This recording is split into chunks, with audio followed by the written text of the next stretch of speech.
Major funding for KPBS Evening Edition has been made possible in part by Bill Howe Family of Companies, providing San Diego with plumbing, heating, air, restoration, and flood services for over 45 years. Call 1-800-BILL-HOWE or visit billhowe.com. And by the Conrad Prebys Foundation, Darlene Marco Shiley, and by the following.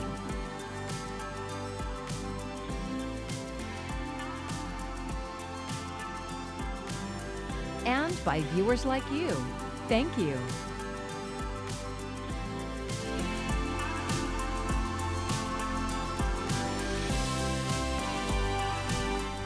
A beloved former Charger turned San Diego sportscaster has died. Thanks for joining us. I'm John Carroll, in for Maya Trabulsi. Billy Ray Smith was just 64. His family says he died peacefully Wednesday. He played for the San Diego Chargers from 1983 to 1992. KPBS reporter Alexander Nguyen is live in the newsroom with more on Smith's legacy and his battle with chronic traumatic encephalopathy, or CTE. Alex? John, Billy Ray was well loved in San Diego. In fact, he and his wife, local TV news anchor Kimberly Hunt, were named San Diego's Nice Guys of the Year just before his death. The one thing that people will say about Billy Ray was that he was fiercely loyal. Billy Ray Smith, or BR as he was known, played his entire time in the NFL here with the San Diego Chargers. And when his playing career ended, he stayed in San Diego, becoming a broadcaster and philanthropist. If there was anything he could do to use his name and his notoriety to help an organization, he would. Sportscaster Scott Kaplan worked with Smith on the Scott and BR show from 2001 to 2019. He says Smith's loyalty goes beyond the team and the city. It extended to friends and fans alike. Kaplan recalls a story about Big Mike, who started out as a fan and became close friends with Smith. So when the guy needed help with a conversion van, Billy Ray was there with either money or to help raise money to get him a van. When this gentleman was dying, Billy Ray was there very much by his side. This is the one-on-one stuff he did that people didn't see. He had probably one of the firmest handshakes, I think, ever. KPBS Midday and Roundtable Technical Director Brendan Trufa worked with Smith toward the end of his broadcasting career at the mighty 1090. Great sportscaster and an amazing football player, too. I think that kind of gets lost on people on how great he actually was. He's in the Chargers Hall of Fame. He's in the College Football Hall of Fame. Just a great dude overall.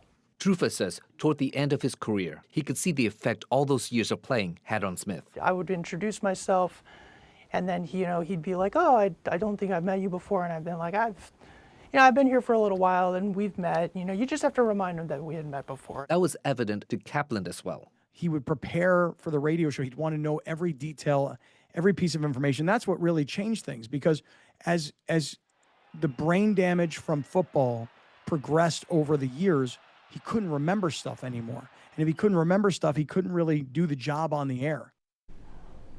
Smith sued the NFL in 2012 for concussion-related injuries. Kaplan says he did that to secure the future for his family should anything happen to him because of his injuries. Smith is the second former Charger to die of CTE-related causes. The other person, of course, is Junior Seau. Smith is survived by his wife and daughter, Savannah. In the newsroom, Alexander Nguyen, KPBS News. You know, Alex, I worked at Channel 10 from 2008 to 2013. Billy Ray was gone by then, but he would come by a lot, obviously, because Kim was there. And he was one of the funniest people I knew, and I have a pretty high bar for a sense of humor. Always had a very funny wry joke, and he was just so kind to everybody. He was just a fine human being. So our condolences go out to Kimberly and Savannah and the family.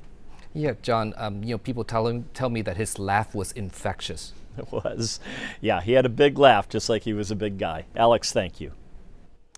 Well, this story is a reminder of the risks that can come with playing contact sports. KPBS has a special series called Game Time Decision that touches on that topic. It's focused around youth sports and the decisions parents make in the process. You can find it at kpbs.org. We still have some very rough surf out there because we still have the high surf advisories lasting until Saturday evening, and even the concern for some coastal flooding. That will continue as we go into early Saturday morning. All from Guinevere. We'll break it down in your full forecast coming up. As summer heats up, COVID cases are also beginning to climb in San Diego County. KPBS health reporter Heidi DeMarco says for those most at risk, there's a new treatment option. San Diego County reported an increase in COVID cases last week. We haven't had a well-defined pattern, but it looks like we're going to have another mini surge where we get this surge of cases, looks like towards the end of the summer here. Dr. Ahmed Salem is a pulmonologist with Sharp Healthcare. He says there's a new option to help prevent illness after exposure. It's called Sakova, the first oral antiviral pill designed to help prevent people from getting sick, is now available by prescription in the U.S. It's a post-exposure. So you've been exposed to somebody with COVID. You don't have to be symptomatic, and it's a 5-day regimen. So you take the pills to hopefully not develop full onset, full-blown infection. According to the drug's manufacturer, a clinical trial found Sakova reduced the risk of developing COVID symptoms by 67% if started within 72 hours of contact. But Salem says the drug isn't for everyone. If you're a healthy person and you've had exposure, you're likely not to get much benefit from this. Instead, he says it's best suited for people who are at higher risk of severe illness. If you are in one of those vulnerable populations, you're immunocompromised, you're elderly, you have multiple medical comorbidities, and of course you've had an exposure, then this would be beneficial. But even for people who may benefit, getting the medication could be another hurdle. The list price for the 7-tablet regimen is about $1,400, though what patients pay will depend on insurance coverage. And once we get that Medicare approval, then usually the other insurance companies will fall in line. But insurance companies are usually not eager to approve things, so that can be a battle as well. So we have to, as physicians, advocate for our patients if we think it's appropriate. Heidi DeMarco, KPBS News. A foodborne illness linked to a parasite now has cases in 45 states, that according to the CDC. Many of those cases involve iceberg lettuce. Lee Waldman has an update on the investigation and why the parasite is so hard to find. Cyclospora is really unique. We have to remember that it is a single-celled protozoan parasite. It's not a bacterium. So Cyclospora is really different, basically in terms of all biology, from Salmonella or E. coli. What makes Cyclospora so unique is part of what makes it so difficult for food safety experts like Dr. Kalmia Neal and Dr. Craig Hedberg to trace. Labs can test and grow bacterial pathogens, but with a parasite like Cyclospora, they're limited to whatever samples they have. We just don't have the ability to say that this group of 5 Cyclospora cases are all related, and they're different from this group of 10 Cyclospora cases. There's an ongoing investigation into a large multi-state outbreak centered in the Midwest. Unfortunately, bacteria or Cyclospora contamination can't be seen by the naked eye, so it takes an outbreak to identify a problem. Unfortunately, the more cases that occur, sort of the better our ability to work through those systems and find some of those common threads.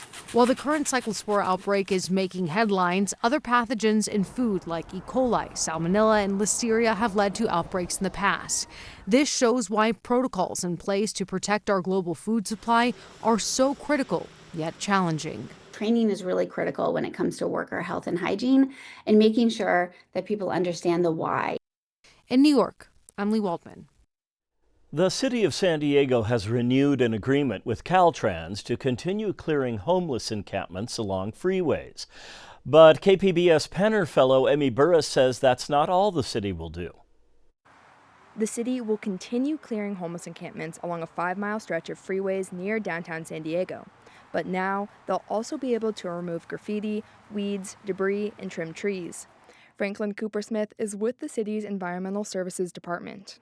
So rather than just coming in, removing the trash from the encampment, we can do other things to, if there's graffiti on the side over there, get rid of that as we do it and try to make the whole area look better.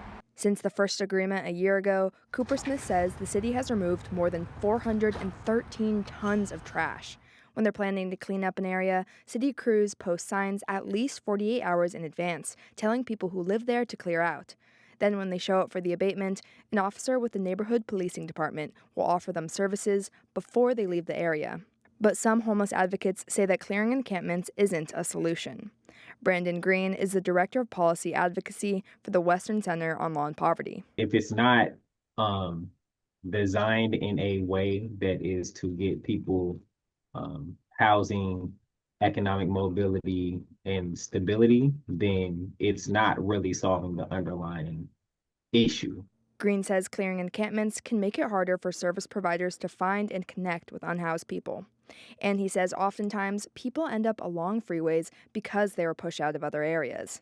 In the agreement's first year, the city says 115 people exited homelessness into housing, including 19 people who got permanent housing.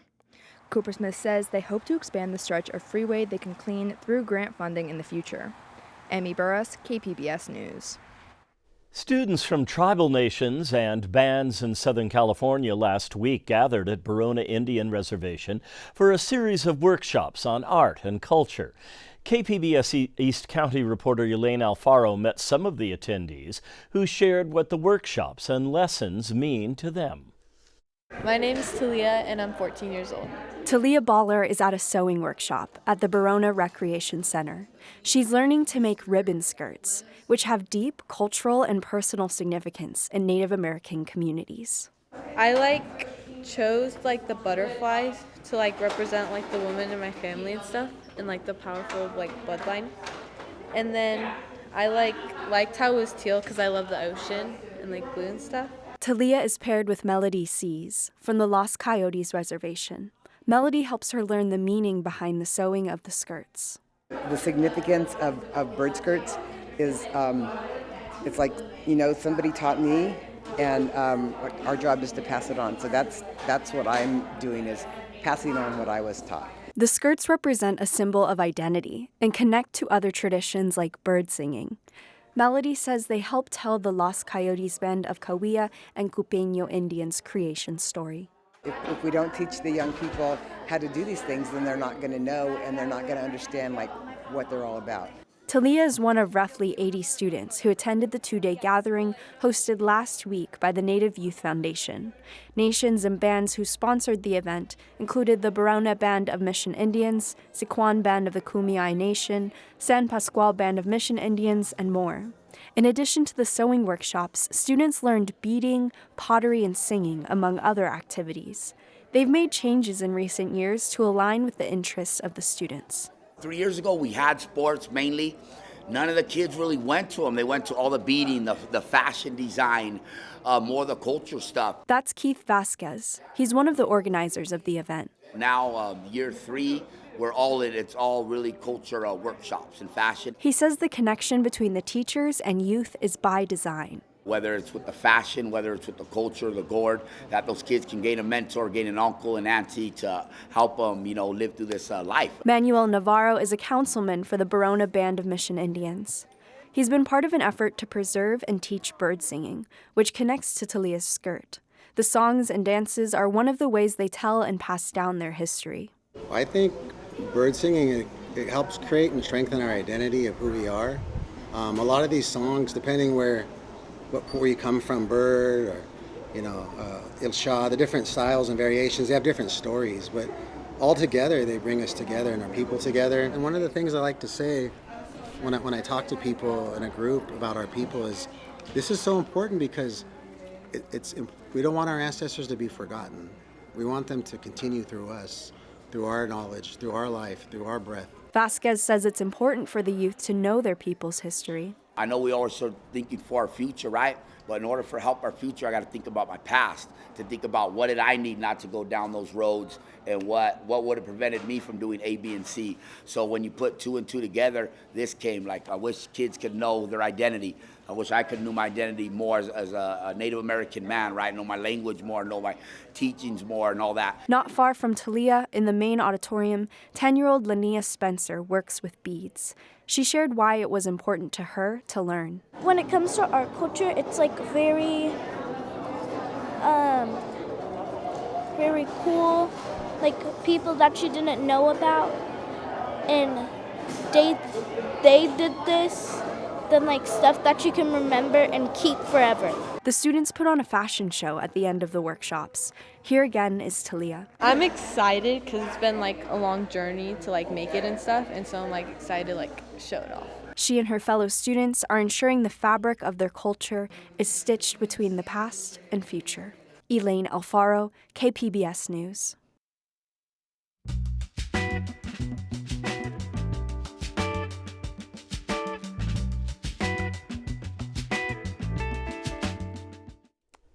We'd like to correct some information that aired earlier this week on Evening Edition. It was about the Chula Vista City Council voting 4-1 to decline to put council member raises on the ballot this November. Councilmember Michael Nzunza voted with the majority. Our video for that story showed a subsequent 4-1 vote about the Charter Review Commission making recommendations on elected officials' salaries. The image on screen suggested Nzunza voted for advancing salary increases, but that was not the case. He, in fact, supported the decision not to advance the pay raise ballot measure. Once again, the U.S. Senate has voted on whether to formally oppose President Trump's war in Iran, and once again, the required number of votes fell short. This morning's tally was 49 in favor and 50 against. It's the 13th such vote since the war started in February. 3 Republicans voted with most Democrats. 1 Democrat sided with Republicans. The World Cup is behind us, and in a couple of years, Southern California will host another major global event, the Olympics. That will bring another round of intense law enforcement at sensitive locations like stadiums. Tom Waite shows us how the illegal use of private drones is a rising concern. New video from the FBI shows agents tracking down people illegally flying drones during the World Cup games here in Southern California. The clips show the agents confronting people operating the drones, confiscating them, and citing the owners. The FBI saying these suspected illegal drone operators were flying them near SoFi Stadium and the fan zone at the Coliseum, violating a temporary ban. Agents using the Bureau's own drones to track down the pilots. Of the 700 drones seized across the United States, 59 were seized here in Los Angeles. These are just some of the drones the FBI confiscated during the World Cup here in L.A. The head of the FBI's L.A. field office says none of the drones they seized were weaponized, but that is one of the chief concerns for the FBI as they prepare for the L.A. 2028 Olympic Games. Obviously, on one extreme is that drone that carries a payload and is weaponized. That is obviously something you're seeing quite frequently overseas and something that we're concerned about here in the United States. The FBI emphasizing any drone can be a threat in a restricted area. Agents pointing to this incident last year during the LA fires when a man flew his drone into a super scooper, grounding it for 5 days. The operator was fined $65,000. Careless and clueless operation of a drone can impede helicopter operations. We've had several LAPD helicopters that were struck by drones. The FBI says temporary flight restrictions will always be enforced. The penalties for flying a drone, even if it's just by accident, could range from a $100 fine all the way up to $100,000, and you could go to prison. Drone security is just one aspect of the FBI's preparation for the upcoming Super Bowl and Olympic Games. What I would say is, from a federal perspective and from the FBI perspective, we are actively working right now to identify the amount of resources that we will need here locally to secure the venues and the events.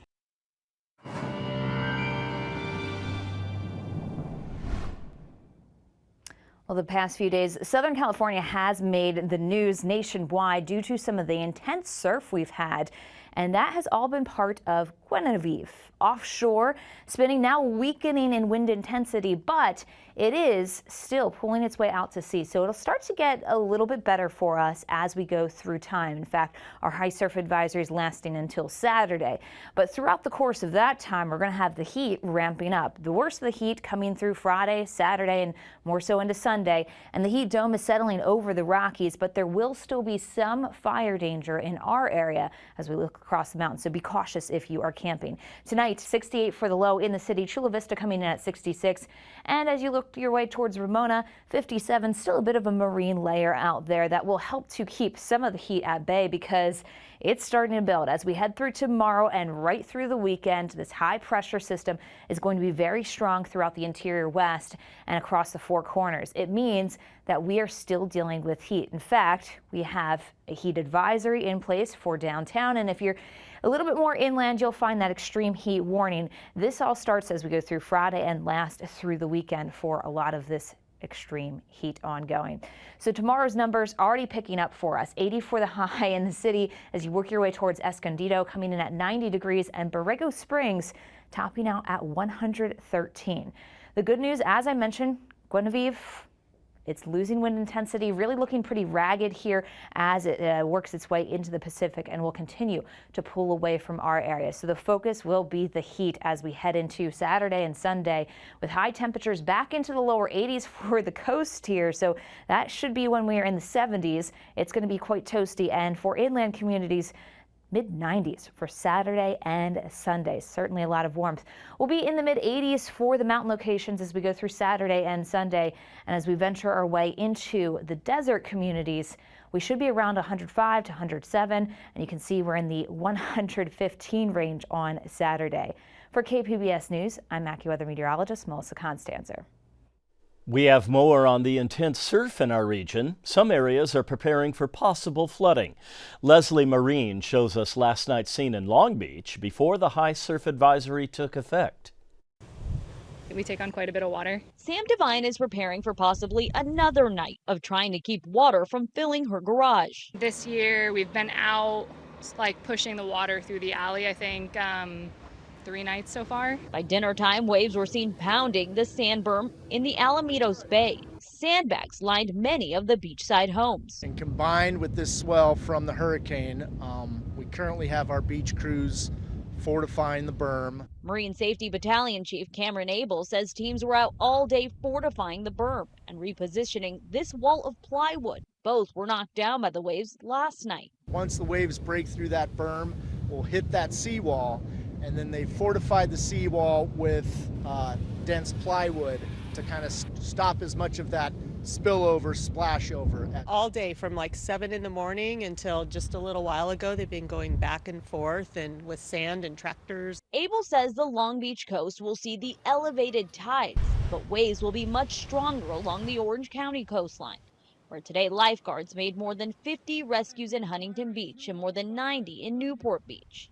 How is it out there? A little gnarly. Back in Long Beach, Abel says lifeguards are also warning people about the conditions. Tonight, they're keeping a close eye on the homes from 62nd Place through 69th Place. They say an overnight crew will also be out here securing the berm. Sam Devine is hoping for the best, but knows they'll unfortunately be many more nights where this area may flood. I mean, the El Nino season just got started. Leslie Marine reporting. We also have a story about gratitude for the work done by lifeguards in these dangerous conditions. Dustin Dorsey spoke with the father of a boy rescued in Santa Cruz during an incident that's getting national attention. We're just lucky, fortunate because of Ryder and the other people that helped that he actually survived this. Saturday night, Sumit Rai received a call he never thought he would have. His 10-year-old son, Nathaniel, on vacation in California with his 8-year-old daughter and his wife, let Rai know that he had been in a drowning accident earlier that day. From what I gathered, he assumed he was going to die. He was drowning. He knew he was drowning. He blacked out. He went unconscious. When he came out of the water, he was clearly limp. It doesn't look like he was breathing. Despite this, the heroic efforts of 16-year-old Santa Cruz lifeguard Ryder Williams allowed Nathaniel to survive. His fellow lifeguard Aaron Bonin and others stepped in to help as well. The entire 2.5-minute experience at Seabright Beach caught on camera by Scott Vanderdusen. If the lifeguards weren't out there, it would have had a different ending. God bless him, and thank you. I cannot express sufficient gratitude. There's nothing more valuable to me than my children. And so to save one of them and their lives, I can't thank them enough. Ryder has received nationwide praise, including from President Trump, who has invited him to the White House to receive a civilian honor. Congressman Jimmy Panetta represents Santa Cruz and called Ryder's life-saving actions remarkable, adding, "We are very proud of this young man and his first rescue and are grateful that his inspiring actions were caught on video so that the world gets to see what our amazing local lifeguards do on a daily basis in Santa Cruz." I think he deserves every medal and award and honor that's possible.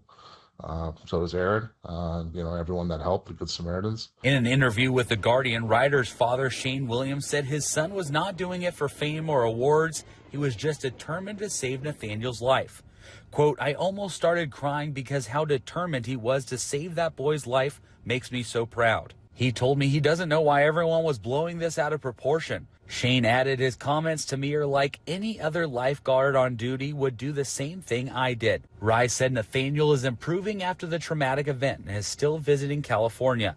He can't wait to see his son again after nearly losing him in moments all caught on camera. If I was watching that video, I wasn't sure if he'll make it, if I hadn't seen the end of it. And I wasn't sure, honestly, if the lifeguard would make it out with those conditions. I'm just so grateful that Ryder and others were there to help pull him out and save his life. Otherwise, I can't imagine what life would look like today. Wow.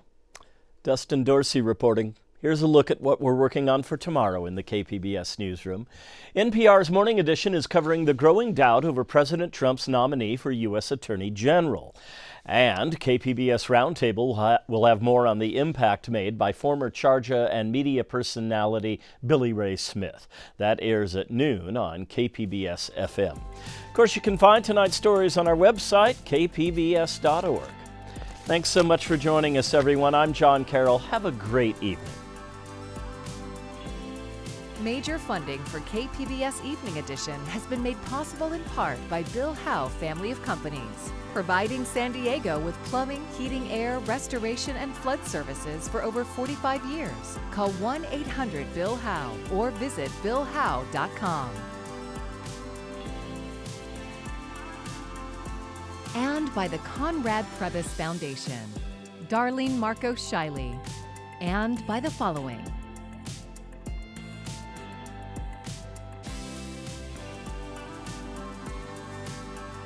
and by viewers like you. Thank you.